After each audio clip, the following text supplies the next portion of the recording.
नमस्कार दोस्तों, स्वागत है आपका हमारे चैनल सौम्या भक्ति टॉक्स में। दोस्तों, आज हम आपको एक ऐसे शिवलिंग के बारे में बताएंगे जो समुद्र की लहरों के बीच भारत के छोर पर, जहां दो विशालकाय महासागर आपस में मिलते हैं, वहां सदियों से खड़ा एक ऐसा रहस्य जो केवल तीर्थ यात्रा नहीं बल्कि एक अबूझ पहेली है। लाखों लोगों की आस्था का केंद्र भगवान शिव के 12 ज्योतिर्लिंगों में से एक। पर क्या आप जानते हैं, रामेश्वरम सिर्फ एक धार्मिक स्थल नहीं, ये गवाह है एक ऐतिहासिक पुल का जो हजारों साल पहले बनाया गया था। एक ऐसा पुल जिसके पत्थर आज भी पानी में तैरते हैं। यहाँ हर पत्थर में एक कहानी है, हर कोने में एक अविश्वसनीय घटना छिपी है। क्या ये सिर्फ एक आस्था है या विज्ञान के परे कोई दिव्य शक्ति? क्या सच में भगवान राम ने यहाँ भगवान शिव की आराधना की थी? और धनुष कोडी का वो वीरान शहर क्यों आज भी समुद्र की गहराइयों में एक शापित इतिहास लिए सोया है? तो दोस्तों, इस वीडियो में आज हम आपको बताएंगे जहाँ धर्म, विज्ञान और अविश्वसनीय चमत्कार एक साथ मिलेंगे। आज हम खोलेंगे रामेश्वरम के वो अनसुलझे रहस्य जिन्हें जानकर आपका मन विश्वास और आश्चर्य से भर जाएगा। दोस्तों, स्वागत है आपका रामेश्वरम की इस अद्भुत दुनिया में। रामेश्वरम का निर्माण यानी बनना दो प्रमुख पहलुओं से जुड़ा है। पौराणिक आस्था के अनुसार मंदिर की स्थापना और भौगोलिक रूप से द्वीप का अस्तित्व। दोस्तों, पौराणिक या धार्मिक स्थापना के अनुसार हिंदू महाकाव्य रामायण के अनुसार रामेश्वरम की स्थापना स्वयं भगवान राम ने की थी। ब्रह्म हत्या का प्रायश्चित, लंकापति रावण को हराने के बाद भगवान राम पर ब्रह्म हत्या का पाप लगा क्योंकि रावण एक ब्राह्मण और महान शिव भक्त था। इस पाप से मुक्ति पाने के लिए ऋषियों के कहने पर भगवान राम ने यहाँ पर भगवान शिव की पूजा का निश्चय किया। उन्होंने अपने परम भक्त यानी भगवान हनुमान को कैलाश पर्वत से एक भव्य शिवलिंग लाने के लिए भेजा। पूजा का शुभ समय निकट आ गया, लेकिन हनुमान जी समय पर नहीं पहुंच पाए। तब देरी होने की वजह से माता सीता ने समुद्र तट की बालू यानी रेत से ही एक शिवलिंग का निर्माण किया। इसी शिवलिंग की पूजा भगवान राम ने की और ये शिवलिंग मंदिर के गर्भगृह में रामलिंगम के रूप में स्थापित है। बाद में जब हनुमान जी कैलाश पर्वत से शिवलिंग लाए तो उन्हें दुख हुआ। तब भगवान राम ने हनुमान जी के लाए शिवलिंग को भी काशी विश्वनाथ लिंगम के रूप में स्थापित किया और ये परंपरा बनाई कि सबसे पहले इसी शिवलिंग की पूजा की जाएगी। इस प्रकार भगवान राम द्वारा स्थापित किए जाने के कारण इस स्थान का नाम रामेश्वरम पड़ा, जिसका अर्थ है राम के ईश्वर यानी भगवान शिव। अब आइए जानते हैं ऐतिहासिक और वास्तुकला निर्माण यानी वर्तमान मंदिर के बारे में। दोस्तों, रामनाथ स्वामी मंदिर की मूल रूप से एक छोटी कुटिया थी, लेकिन वर्तमान भव्य संरचना का निर्माण कई सदियों में अलग अलग राजाओं ने किया। 12वीं शताब्दी में पांचाल राजाओं और विशेष रूप से 7वीं शताब्दी में रामनाथपुरम के सेठुपति राजाओं ने इस मंदिर के विशाल गलियारों, गोपुरमों और भव्यता में महत्वपूर्ण योगदान दिया। ये मंदिर द्रविड़ शैली की वास्तुकला का एक उत्कृष्ट उदाहरण है, जिसकी पहचान इसके ऊंचे गोपुरम और दुनिया के सबसे लंबे मंदिर गलियारों में से होती है। अब आइए जानते हैं इसके भौगोलिक निर्माण के बारे में। रामेश्वरम वास्तव में एक संघ के आकार का द्वीप है, जिसे पंबन द्वीप कहा जाता है। ये द्वीप लाखों साल पहले भूवैज्ञानिक हलचलों और समुद्र के स्तर में बदलाव के कारण भारत की मुख्य भूमि से अलग होकर बना। ये वही स्थान है जहां से पौराणिक राम सेतु यानी एडम ब्रिज की शुरुआत मानी जाती है, जो भारत को श्रीलंका से जोड़ता है। रामेश्वरम मंदिर का निर्माण यानी स्थापना और वर्तमान भव्य रूप कई चरणों में हुआ।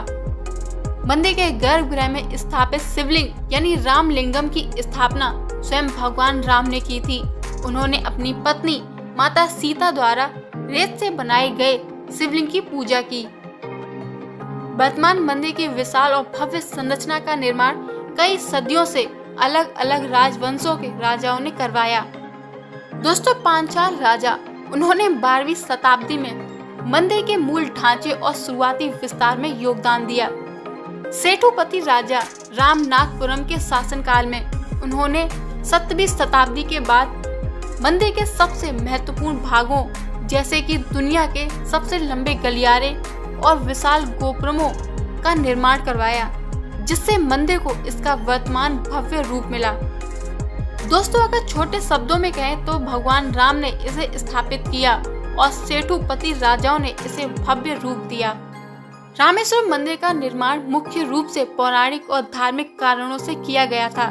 ये सिर्फ एक पूजा स्थल नहीं, बल्कि पाप से मुक्ति और भगवान शिव के प्रति समर्पण का प्रतीक है। यानी रामलिंगम को स्थापित करने के 2 प्रमुख कारण थे। पहला, ब्रह्म हत्या। हिंदू महाकाव्य रामायण के अनुसार जब भगवान राम ने लंकापति रावण का वध किया तो उन पर ब्रह्म हत्या का पाप लगा, क्योंकि रावण एक ब्राह्मण था। शुद्धि। इस पाप से मुक्ति पाने और स्वयं को शुद्ध करने के लिए भगवान राम ने यहाँ समुद्र तट की रेत से एक शिवलिंग का निर्माण किया और इसकी पूजा की। यही पूजा इस मंदिर की स्थापना का मुख्य कारण बनी। भगवान राम ने लंका पर आक्रमण करने से पहले और राम सेतु का निर्माण करने से ठीक पहले भगवान शिव की पूजा की। उन्होंने भगवान शिव से विजय का आशीर्वाद मांगा, जिससे उन्हें धर्म की स्थापना में सफलता मिल सके। भगवान राम का मानना था कि किसी भी महान कार्य की शुरुआत से पहले भगवान शिव की आराधना आवश्यक है। ये मंदिर पाप मुक्ति, आध्यात्मिक शुद्धि और ईश्वरीय आशीर्वाद प्राप्त करने के उद्देश्य से बनाया गया था। दोस्तों, रामेश्वरम के रामनाथ स्वामी मंदिर की मान्यताएं यानी धार्मिक और आध्यात्मिक महत्व बहुत गहरी और व्यापक है। इस मंदिर की मुख्य मान्यताएं आइए जानते हैं इनके बारे में। ये मंदिर हिंदू धर्म के 4 सबसे पवित्र तीर्थ स्थलों यानी 4 धामों में से एक है। मान्यता है कि बद्रीनाथ, द्वारका, पुरी और रामेश्वरम की यात्रा पूरी करने से मनुष्य को मोक्ष की प्राप्ति होती है और जीवन मरण के चक्र से मुक्ति मिलती है। ये मंदिर भगवान शिव के 12 ज्योतिर्लिंगों में से एक है। ज्योतिर्लिंग का दर्शन करना अत्यंत पुण्यकारी माना जाता है और ये भगवान शिव का सबसे शक्तिशाली रूप माना जाता है। मंदिर के गर्भगृह में स्थापित मुख्य शिवलिंग यानी रामलिंगम किसी तरह से हुए पत्थर का नहीं, बल्कि माता सीता द्वारा समुद्र तट की बालू यानी रेत से बनाया गया है। रामेश्वरम से लगभग 20 किलोमीटर दूर धनुषकोडी नामक एक वीरान शहर है, जिसे भूतों का शहर भी कहा जाता है। दोस्तों, 1964 में एक भयंकर चक्रवात आया, जिसने इस पूरे शहर को समुद्र में डुबो दिया। अचानक आई लहरों ने यहाँ के रेलवे स्टेशन, चर्च और घरों को खंडर में बदल दिया। आज भी ये स्थान वीरान है और यहाँ सरकार ने आज भी रात में रुकने की अनुमति नहीं दी है, जो इस त्रासदी और शहर के स्थापित होने की कहानी को और भी मजबूत करता है। रामेश्वरम मंदिर यानी श्री रामनाथ स्वामी मंदिर के आसपास कई महत्वपूर्ण धार्मिक, ऐतिहासिक और प्राकृतिक स्थल हैं, जिन्हें आप अपनी यात्रा के दौरान देख सकते हैं। ये सभी स्थान रामायण के इतिहास और द्वीप के भूगोल से जुड़े हैं। आइए जानते हैं इनके बारे में भी। धनुषकोडी ये रामेश्वरम द्वीप का सबसे अंतिम छोर है, जहां बंगाल की खाड़ी और हिंद महासागर का पानी मिलता है। इसे भूतों का शहर भी कहा जाता है। माना जाता है कि यहीं पर भगवान राम ने लंका विजय के बाद धनुष की नोक से राम सेतु को तोड़ने का संकेत दिया था, जिससे भविष्य में कोई इसका दुरुपयोग न कर सके। धनुषकोडी यानी धनुष का सिरा 1964 में भयंकर चक्रवात से इस पूरे शहर को खंडर में बदल दिया। यहाँ आज भी पुराने चर्च और रेलवे स्टेशन के अवशेष देखे जा सकते हैं। पंबन ब्रिज ये भारत की मुख्य भूमि को रामेश्वरम द्वीप से जोड़ने वाला एक वास्तुशिल्प चमत्कार है। कोठंडा राम स्वामी मंदिर ये धनुषकोडी के रास्ते में स्थित एक प्राचीन मंदिर है, जो 1964 के चक्रवात में बचने वाला एकमात्र ढांचा था। माना जाता है कि यहाँ पर विभीषण यानी रावण के भाई पहली बार भगवान राम से मिले थे और यहीं पर भगवान राम ने उन्हें लंका के राजा के रूप में राज तिलक किया था। गंधमादन पर्वतम।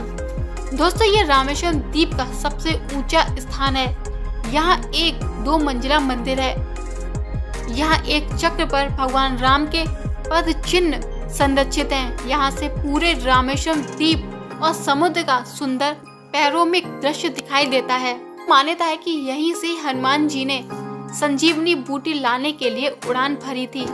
रामेश्वरम हमें ये सिखाता है कि कुछ चीजें तर्क और विज्ञान की सीमा से परे होती हैं। यह हमें भगवान राम के समर्पण और उनके द्वारा स्थापित भगवान शिव की महानता का अनुभव कराता है।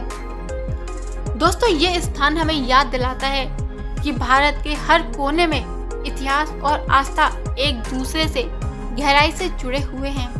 दोस्तों आपको रामेश्वरम का कौन सा रहस्य सबसे ज्यादा अचंभित लगा, हमें कमेंट सेक्शन में जरूर बताएं। अगर आपको ये वीडियो पसंद आया हो तो इसे लाइक करें और अपने परिवार और दोस्तों के साथ शेयर करें और हमारे चैनल को सब्सक्राइब करना ना भूलें। हम फिर मिलेंगे एक और ऐसे ही अनसुलझी पहेली के साथ। तब तक के लिए जय श्री राम, हर हर महादेव।